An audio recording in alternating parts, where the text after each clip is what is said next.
emit a pleasingly expensive masculine perfume from the smoking stand where its owner had placed it half-smoked. The young Negro was mildly upset. Mr. Warwick was reputed to be a generous tipper, and he'd neglected to lay out a gratuity. To help himself to a cigar from the open silver case violated railroad regulations as well as the porter's own standard of conduct. Instead, he poured an inch of brandy into a small silver-plated cup from the crystal decanter strapped inside the portable bar, flipped the brown liquid down his throat, polished the cup thoroughly inside and out with his handkerchief, and returned the cup to its loop inside the lid. With the spirit's heat spreading up from the floor of his stomach, he went to find the conductor.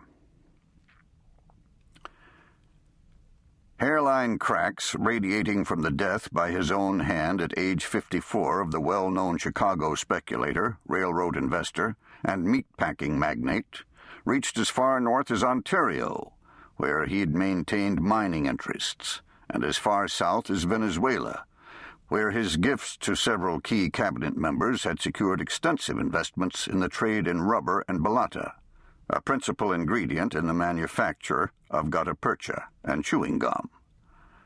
The Texas cattle industry was concerned, as were his associates in New York City, who through their attorneys moved swiftly to demand an audit of all his books. For in the world inhabited by Warwick and his class, suicide had but two motives: money and women, and as the second was invariably tangled with the first, it little mattered which was the specific cause. This latest disaster, occurring when the bloody gash of the 1893 panic had not yet healed completely, further eroded stomach linings already worn as thin as vellum.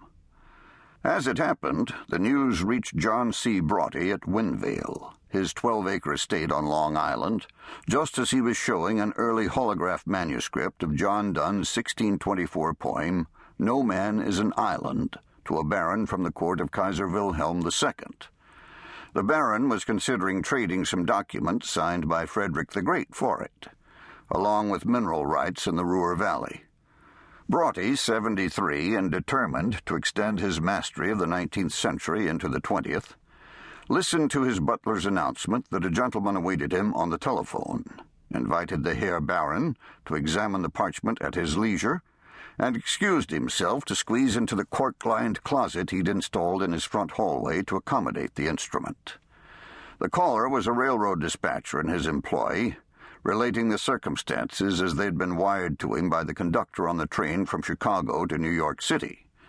Broughty cross-questioned the man, who assured him that no one knew the details apart from himself, the conductor, and the porter, both of whom the dispatcher had admonished by return wire to say nothing to anyone. And the telegraphers, of course, he added, but they're bound by the seal of the profession. Bind them by mine as well. I own 60,000 shares in Western Union. What about the police? The dispatcher replied that he'd arranged for the man in charge of the Michigan City branch of the Pinkerton National Detective Agency to secure the stateroom when the train stopped there and to exercise his discretion with the local authorities. Broughty knew the detective's name and approved of this decision.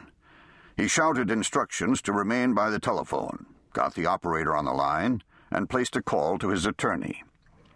He smoked the better part of a cigar while waiting for the connection, with the door open to let smoke out of the closet. Pulling it shut and extinguishing the stump, he made arrangements for an immediate audit. "My firm represents Warwick," the attorney shouted back. "Shall I inform the widow?" "Ask her to make no funerary decisions until I've spoken with her." "She'll want to know why."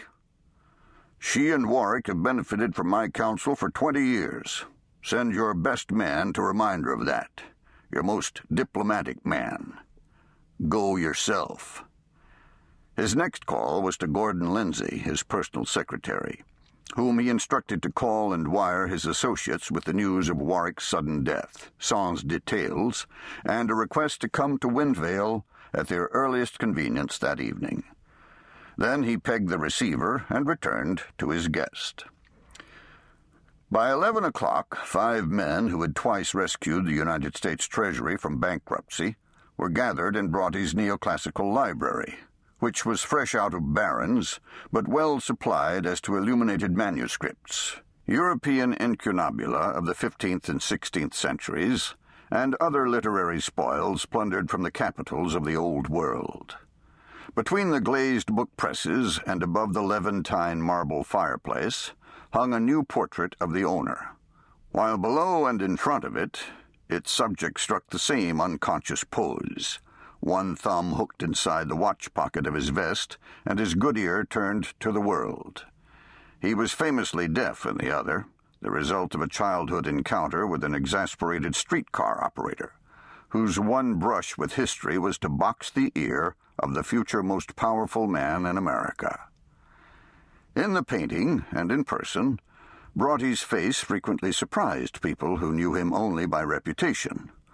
White-haired, pink-skinned, and clean-shaven, with the suggestion of a chronic smile about the mouth, he resembled one of those kindly corner druggists who were routinely taken advantage of by wholesalers and their own delivery boys. Governor Roosevelt, less easily impressed, had denounced him as the greatest threat to free competition since the Golden Horde. The 4 influential guests listened to the news about Warwick without interrupting, while Broughty's secretary, pock-marked and side-whiskered, sat with his hands folded in his lap, his writing block out of sight for the first time in memory. Cicero Lewiston, Banks, Shipping and Chocolate, was the first to break the silence. He was the fattest man in a company of notorious trenchermen. "Did he leave a note?" "None was mentioned. If he did, we'll get it from Pinkerton's." "We can either start unloading stock first thing in the morning before the price drops, or buy more at noon when it's down and counter the run." This was James Oliphant, railroads and mining, bald as a china plate beneath his gray bowler. "I don't see any third alternative." Broughty said, "There will be no run." Lewiston said, "The man killed himself. Stockholders are sheep. They'll stampede." "Sheep follow," Broughty corrected. "Cattle stampede. Never without reason.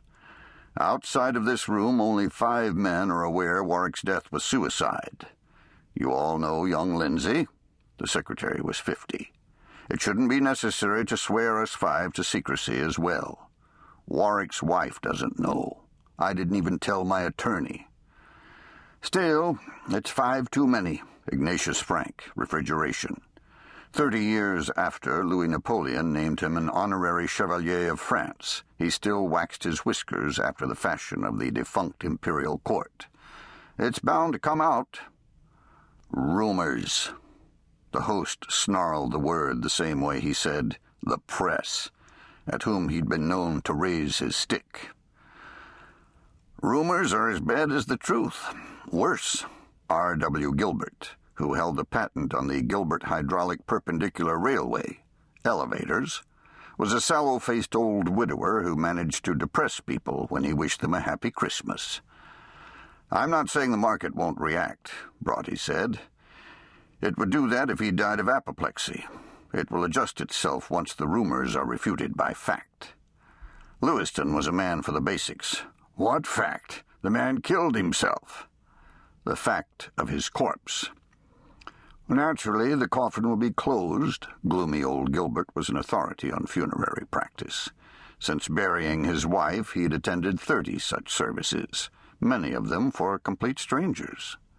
The society correspondent for Harper's Weekly reported that he traveled with his own casket, as the genteel class were calling it now, in case he expired during a business excursion far from his Fifth Avenue brownstone. Naturally, a closed coffin would only fuel further rumors. "He will lie in state, and the viewing will be open to the public." Even the redoubtable Gordon Lindsay was agitated by Broughty's declaration. He unfolded his hands and refolded them the other way. The others yawped like terriers, all except Gilbert, who stared at the Turkestan and howled like a basset. Broughty lit a cigar, breathed the smoke in through his nostrils, and waited until the protests had crested. Then he said, Connable. This had the effect of dropping a lid on the noise.